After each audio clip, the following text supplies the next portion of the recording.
మన ప్రభువును రక్షకుడైన యేసుక్రీస్తు పరిశుద్ధ నామమున డైలీ బైబిల్ డివోషన్స్ వీక్షిస్తున్న ప్రేక్షకులందరికీ మా హృదయపూర్వక స్వాగతం.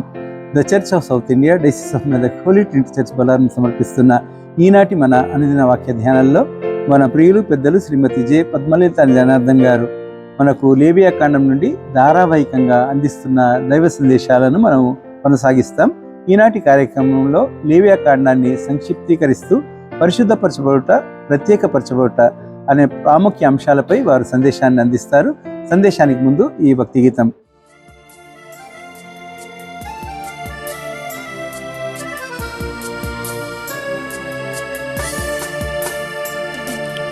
నిన్ను వెంబడించేద నీ కాడి మోయుదున్,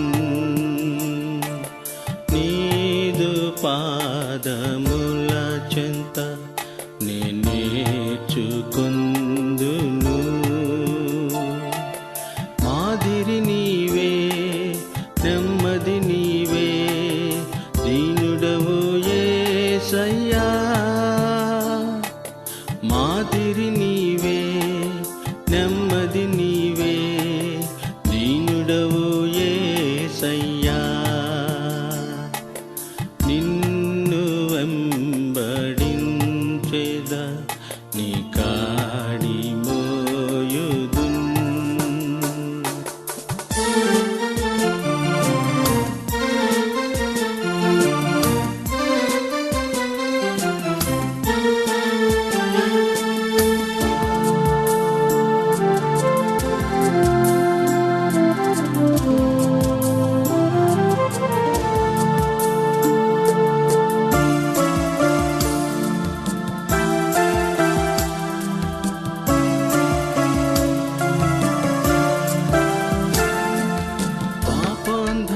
పాపాంధకారంలో నుండి రక్షించి వెలిగించితివి. పాపాంధకారంలో నుండి రక్షించి వెలిగించితివి. పరిశుద్ధమైన పిలుపుతో నీ వెంబడి రమ్మంటివి. పరిశుద్ధమైన పిలుపుతో నీ వెంబడి రమ్మంటివి. నీ వెంబడి రమ్మంటివి. నిన్ను వెంబడించేద నీ కాడి మోయుదున్.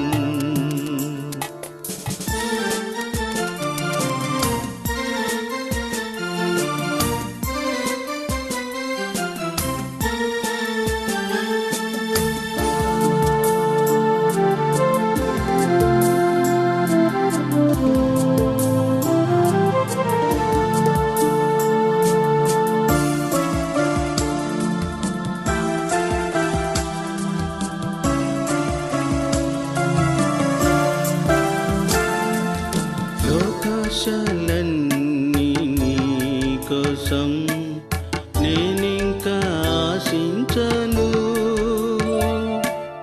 లోకాశలన్నీ నీ కోసం నేనింకా ఆశించను.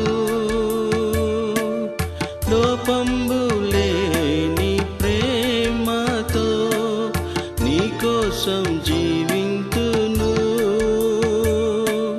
లోపంబు లేని ప్రేమతో నీ కోసం జీవింతును.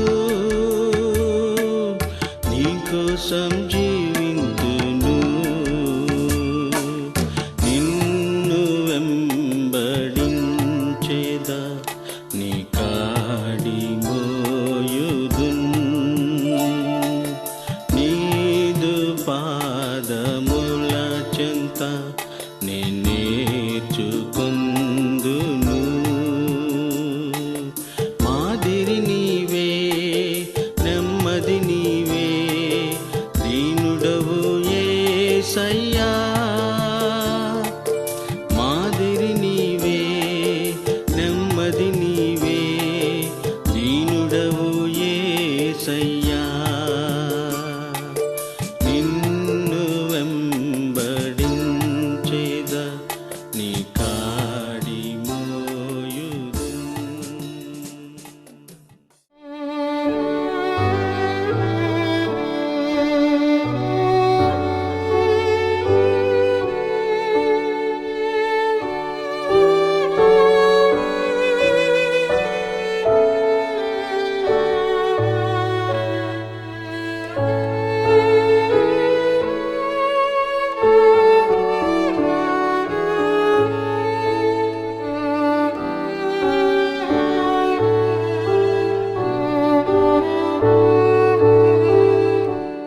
యేసుక్రీస్తు పరిశుద్ధ నామంలో మీకు అందరికీ శుభములు కలుగును గాక.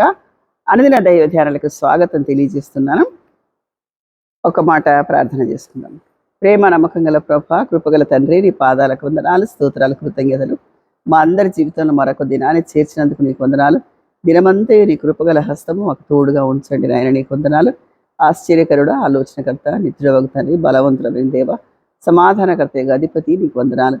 వాక్కు మీరు గనక మీరు మాకు బోధిస్తే మీ ద్వారా నేర్చుకొని బలపడాలని, మీకు చేరువ కావాలని, నిత్య జీవాన్ని పొందుకోవాలని, పరలోక రాజ్యాన్ని ప్రాప్తించుకోవాలని ఆశపడుతూ మీ దగ్గరికి వస్తున్నాం నాయన.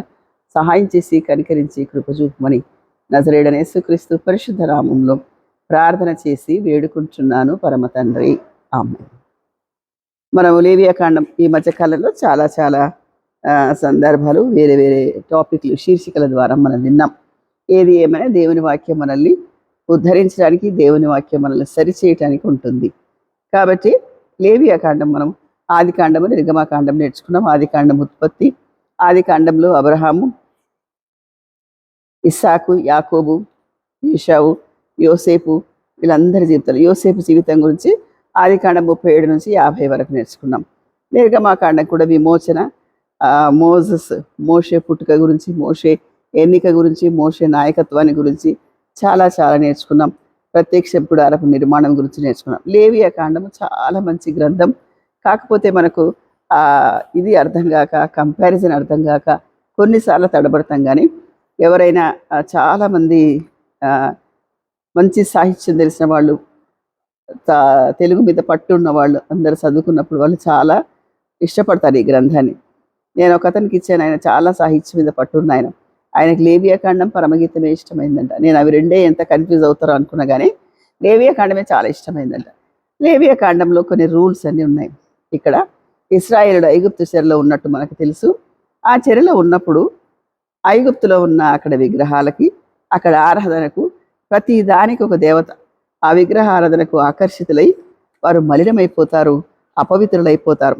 అయితే వారికి ఒకటే ఒక ఆశ ఏంటంటే ఐగుప్తు చెర నుంచి విడిపించబడాలి, మన దేశానికి మనం వెళ్ళిపోవాలంటే మోషేని నాయకుడిగా చేసుకొని వాళ్ళని విడిపిస్తారు. విడిపించిన తర్వాత ఏం చేయాలా? ఈ అంటిన మలినాన్ని, అంటిన అపవిత్రత అంతా తొలగించాలి. ఎలా తొలగించాలి? ఐగుప్తు చెరలో ఉండి విగ్రహాలకు ఆకర్షితులైనారు. వేరే రకాల విభిన్నమైన ఆచారాలు, తర్వాత కట్టడలు, ఇవన్నీ నేర్చుకున్నారు అక్కడ. మన అన్నీ మర్చిపోయారు, ఎందుకంటే అక్కడే ఎక్కువ కాలం ఉన్నారు. ఇప్పుడు మన పిల్లలు ఎక్కడికైనా పోయినారు అనుకోండి, వేరే కంట్రీస్, విదేశాలకు వెళ్తే అక్కడ కల్చర్ నేర్చుకుంటారు పిల్లలు. ఇక్కడే పుట్టి పెరిగి అంతా అయినా కూడా అక్కడి కల్చర్ చాలా తొందరగా అడాప్ట్ చేసుకుంటారు. ఎందుకంటే అక్కడ స్వతంత్రంగా బ్రతికే అలవాటు, తర్వాత వ్యక్తుల మీద ఆధారపడకుండా చాలా సూటిగా, ప్రాక్టికల్గా బ్రతికే మనుషులాగా తయారైపోతారు. అది మన పిల్లలే అనుకుంటే మనం అది పొరపాటు. ప్రతి ఒక్కరూ అలాగే అక్కడ వాటికి ఆకర్షితులు అవుతారు. ఇట్లే ఇశ్రాయేలు కూడా ఆకర్షించబడ్డారు. ముందుగా వాళ్ళని చెర నుంచి విడిపించాలి. ఫస్ట్ అంకం అది. ఫస్ట్ ఆ అంకంలో వాళ్ళని విడిపించాడు. విడిపించిన తర్వాత ఏం చేయాలా? వారి కంటిన మలినాన్ని తీసేయాలి. ఎలా చేయాలి? వారిని పవిత్రపరచాలి, తర్వాత ప్రత్యేకపరచాలి. ఈ 3 అంశాలు ఉన్నాయి. ఆ మలినం తొలగించాలి, పవిత్రపరచాలి, తర్వాత వారిని ప్రత్యేకించాలి. తర్వాత దీనికి ఏంటి ఆయుధం ఏంటి దానికి అంటే, ఈ పాప పరిహారంకు రక్తం చిందించాల్సిందే. ఎవరి రక్తం చిందించాలి మరి? అప్పుడు నూతన నిబంధనకు ఛాయగానే ఉంటుంది ఇదంతా. పాత నిబంధన గ్రంథం, అందులో ఒక దహన బలికి ఒక రకమైన పద్ధతి, నైవేద్య బలికి ఒక విధమైన పద్ధతి, సమాధాన బలికి ఒక రకంగా, పాప పరిహారార్థ బలికి ఒక రాగా, అపరాధ పరిహారార్థ బలికి కోడె, దూడ, గొర్రె, మేక, గువ్వలు, ఇలాంటివన్నీ చాలా వివరంగా రాయబడినాయి. తర్వాత వాటికి వాడవలసిన దినుసులు, ఆ దినుసుల ప్రత్యేకత కూడా మనం మాట్లాడుకున్నాం. అపరాధ పరిహారార్థ బలి గురించి చాలా డీటెయిల్గా మాట్లాడుకున్నాం. తర్వాత ఇక్కడ ప్రత్యేకపరచాల్సిన పని ఉంది. ఇప్పుడు ఈ మనం చూజన్ పీపుల్ కాబట్టి, ప్రత్యేకపరచిన జనాంగం కాబట్టి మనం వేరుగా ఉండాలి.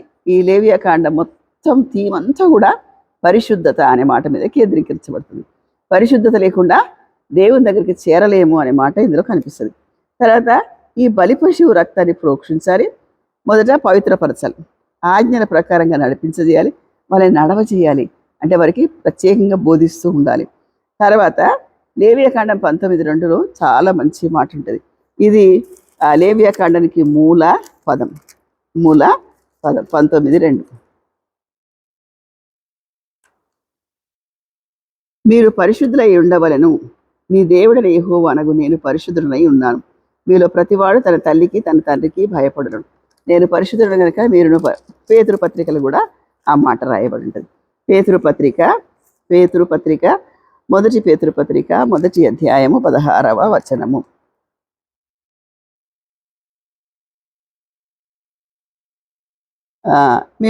మిమ్మల్ని పిలిచిన వాడు పరిశుద్ధుడై ఉన్న ప్రకారం మీరును సమస్త ప్రవర్తన యందు పరిశుద్ధులై ఉండడు.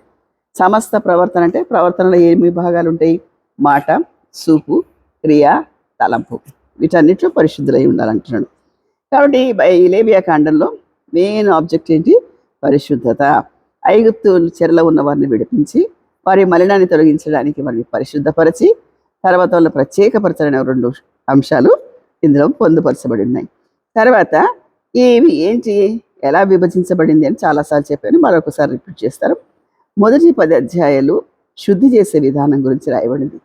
అటోన్మెంట్ అని అనుకోవచ్చు మనం. 11వ అధ్యాయం నుంచి 16వ అధ్యాయం వరకు చట్ట ప్రకారంగా ఎలా సరిచేయాలి అంటే ద లా ఆఫ్ ప్యూరిఫికేషన్.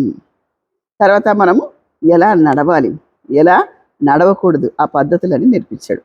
తర్వాత 17 నుంచి 27వ అధ్యాయం వరకు పరిశుద్ధపరిచిన పండగల గురించి రాయబడింది. ఈ 27 అధ్యాయాలు కూడా యేసు ప్రభు చూస్తాం మనం. ఎలాగా బలి పశువులో చూస్తాం, యాజకుల్లో చూస్తాం, ఆచరించే పండగలు కూడా చూస్తాం. ఇది దానికి కావాల్సిన ఉపోద్ఘాతం. మరొక ఎపిసోడ్లో వీటిలో ఈ లేవియా కాండంలో యేసు క్రీస్తు ఎక్కడెక్కడ కనిపిస్తాడు, ఎక్కడెక్కడ ప్రత్యక్షపరుచుకుంటాడు అంటే ఆయన 4 షాడోస్, ఆయన ఎక్కడ కనబడతాడో వాటిని గురించి ధ్యానిద్దాం. ఇంకొక ఎపిసోడ్ కొరకు ప్రార్థన చేద్దాం. దేవుడి మాటలు దీవించుగాక.